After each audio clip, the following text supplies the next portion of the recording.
আমাকে 1200 টাকা দিয়ে তো। কি দেবো? টাকা কত?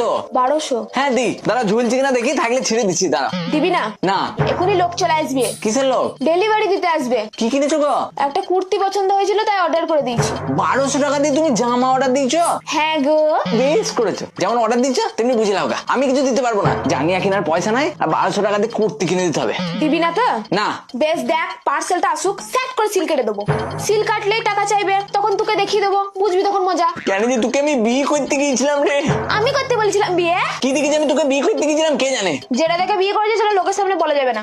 বিয়ে যখন করেই ফেলেছিস তখন আর কেঁদে লাভ নাই। দে 1200 টাকা দে, জিনিসটা নি।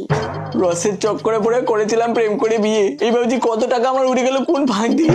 হ্যাঁ, যখন তুমি করেই ফেলেছো প্রেম করে বিয়ে, সহ্য না হলেও থাকতে হবে এই মালই নিয়ে। আর যদি বেশি বাড়াবাড়ি করেছো তাহলে তুমি নিজেও বুঝতে পারবে না বাঁশ ঢুকে যাবে কোন ফাঁক দিয়ে।